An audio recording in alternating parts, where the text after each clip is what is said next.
Thank you for joining us on Golden State Tonight, your source for the top stories in California. I'm Dan Thorne. We begin in San Diego tonight, where we are learning new information about a car that plunged into the ocean. The driver died from his injuries despite the heroic actions of rescuers. Tony Shin from our San Diego station KSWB has the very latest. On a spectacular sunny day like this, normally all eyes are on the cove, the sea lions, and the beautiful coastline. But today, most people are watching this. Lifeguards and tow truck operators trying to maneuver a Prius from the water after the driver crashed through a fence on Coast Boulevard and plummeted down the cliff and into the ocean. We just came down to hit the ocean because it's a beautiful day, and then we saw the police and all the action, so we just came to check it out. But yeah, really strange. Actually, I thought maybe they were pulling a whale or something like that out because of all the, nasty algae that's out there. So to see a car, it's very sad. San Diego police say it's unclear why the 76-year-old man who was driving the car lost control last night around 8 o'clock. But lifeguards say within minutes they were in the water trying to rescue him from the car. We send out our highly trained rescuers. They're dive team members. They have specialty training in extricating victims from vehicles. Lieutenant John Maher says his fellow lifeguards worked in dangerous, dark conditions, trying to save the victim's life, pulling him out of the car in rough water and giving him CPR to try to keep him alive. But sadly, he didn't make it. We go to sleep at night knowing we did our best. We got to that person and gave them the most optimum chance of survival. Hours later, lifeguards are once again playing another crucial role in extricating the car from the cove, where the steep cliffs and choppy water make it even more challenging. This area in particular, there's a lot of current, there's a lot of backwash. The surf kind of channels into this bowl. We call it the hole. But Lieutenant Maher says it's something these lifeguards train hard for because these types of incidents happen every so often. So we go in, we got to check the vehicle, make sure that it's not hung up on any rocks underwater. If they are, we got to come up with a contingency plan. That's exactly what happened during this recovery. Working closely with the tow truck team, the lifeguards had to carefully shift the car as it was being dragged up the cliffside. A painstakingly slow process, but eventually they got the car out of the water and onto dry land. It's an awful thing when a tragedy like this happens, and we really feel for the community and the family who was involved. That was Tony Shin from our San Diego station, KSWB. In Los Angeles tonight, the wife of Weezer rocker Scott Shriner made her first court appearance today after being accused of shooting at police officers earlier this month. Jillian Shriner was arrested on suspicion of attempted murder for firing the gun in her Eagle Rock backyard as police were searching for pursuit suspects. LAPD body cam video shows police ordering her to drop the gun before they say she pointed it in their direction. That's when police shot her in the shoulder. No charges have been filed yet by the district attorney, so this case has been continued. Shriner, who is out on bond right now, will be back in court on May 13th. In Bakersfield tonight, a mother and her son are in custody accused of molesting a child. The Kern County Sheriff's Office arrested 37-year-old Jacob Ra and his 81-year-old mother outside of their Bakersfield home. Here's pictures of that arrest. They are right now facing several felony charges, including molesting a child and intimidating a witness. They are set to appear in court for a hearing this Friday. In the Central Valley tonight, California's high-speed rail project facing a critical funding crunch. The project now exceeds $100 billion in costs, with bond money exhausted and little progress being made. New CEO Ian Chowdhury, who was hired in August, is seeking private investment. However, investors want a state-backed repayment guarantee. Without it, the state may need new bonds or federal loans. Still, though, Chowdhury is optimistic of its success, and he plans to present an updated timeline to lawmakers this summer. Also in Southern California tonight, students and staff at the fire-damaged Palisades Charter High School are holding classes at their new temporary location in Santa Monica. They're now also getting mental health support from 9-time All-Star and Major League Baseball Hall of Famer Joe Torre. Lauren Lister from our Los Angeles station KTLA explains. You know, Pali High, like so much of Los Angeles, was affected by the fires. Former MLB player and Dodgers manager Joe Torre visiting this high school for nothing having to do with baseball. What's your message to students who are dealing with the wildfires?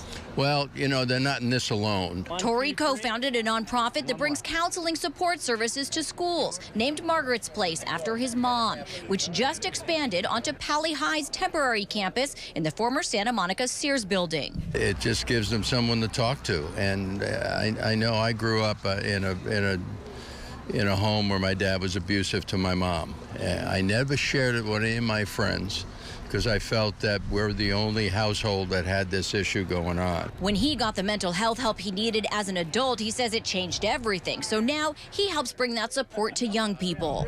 Any kind of trauma that these kids have to deal with, Margaret's Place, and you know, we've been doing it for a long time, so we know that it works. There's no space for us inside, so we've made a makeshift Margaret's Place outside. The foundation's CEO says at this particular location, it's personal. I lived in the Palisades. I lost my home in the Palisades. But they have programs like this all over LA. Also really care about the Altadena community in Pasadena. We have many Margaret's Place programs in geographic proximity to that fire. Saying it's important in the wake of the wildfires to help students who are dealing with such devastating loss. We're creating a safe space for kids who are coming here, who've been displaced, who are not living their sort of normal lives. There's a lot of overwhelm, there's a lot of grief, there's a lot of loss. This Pali High sophomore had to flee his house in Topanga Canyon because of the Palisades fire. So they've impacted me because I was displaced for the first month after. It was just insane. And he knows many classmates who lost their homes. He thinks the extra support will help. Oh, I think so for sure. I think just it's so devastating losing everything you have, and I think that some people just aren't in a great state of mind. That was Lauren Lister from our Los Angeles station KTLA. In the Bay Area tonight, former Vice President Kamala Harris is set to deliver her first major speech since losing the 2024 presidential election. Harris is scheduled to give the keynote speech for Emerge in San Francisco this evening. Emerge is a program that recruits women to run for office as Democrats. This, of course, is her first major appearance after keeping a low profile during the first 100 days of President Trump's second term. In San Joaquin County tonight, vineyard owners and growers are speaking out about the impact of President Trump's tariffs. This in a region that produces more than 20% of California's wine. Juliette Smith from our Sacramento station KTXL has this report. Wineries are the economic engine of Lodi, and over 20% of California wine production comes from right here. But those we spoke with today say several variables have led to this being one of the most challenging times producers have faced in at least 3 decades. Just like the grapes, the California wine industry has been getting crushed from cheap overseas imports and fewer consumers. Stuart Spencer, executive director of the Lodi Wine Grape Commission, shares more. They are choosing to remove those vineyards now, pulling them out and looking at alternative crops. Moore Fry Ranch is one of the many grape growers in Lodi that have had to remove some of their vines. The family-owned business has grown grapes for over 170 years. The bunches that are going to be forming. Jerry Fry is president and tells Fox 40 they've lost tens of thousands of dollars. The grower in general is a price taker, and so we're dependent on consumption and everything else. And it's affecting the greater community. When the agriculture economy struggles, the whole economy struggles here.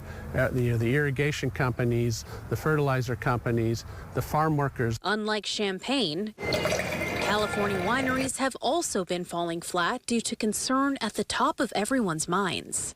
And that is tariffs and trade wars, which have created a great deal of uncertainty here. Wine is often a pawn in these larger trade wars. Canada is California's #1 wine importer, and the devastation from Canada's boycott of American wine and 25% import tax is just the beginning. New Canadian Prime Minister Mark Carney has promised never to bow down to Trump. And Spencer says California wineries have now reached a fork in the road. They need to make decisions based on what they know right now And, you know, there are a number of properties up for sale. There are people exiting the wine business. So will these tariffs protect domestic producers? Both Spencer and Fry say it's too early to tell. In the same way wineries better with age, Fry says he is eagerly awaiting negotiation news and hoping for the best. Fry says the best case scenario would be achieving balanced trade. Worst case scenario would be the status quo. Reporting in Lodi, covering local news that matters, Juliette Smith, Fox 40 News. All right, it is time now for your Golden State Tonight California cast with our chief meteorologist, Lawrence Carno. Hey, Lawrence. Yeah, hey, Dan. Most of the state looking at some great weather. Well, in the high country, different story. Numerous thunderstorms really getting going this afternoon. You see the clouds along the coastline, but look at all those lightning strikes, just pounding much of the Sierra Nevada, even some snow across some of the higher peaks. So, yeah, you're likely going to see that return again for tomorrow. High pressure holding on, but it's going to start to break down just a little bit tomorrow, and that means, well, we're going to watch a change in the pattern now. We're going to see more clouds beginning to roll in. Along the coastline, we've got some more clouds that begin to move in, a few more scattered showers over the high country. Temperatures tomorrow going to take a little bit of a hit, especially coast side. Still going to be warm inland.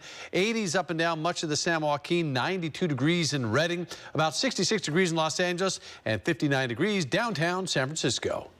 All right, Lawrence, thanks a lot. In Sacramento tonight, hundreds of farmers speak out against a cockfighting bill.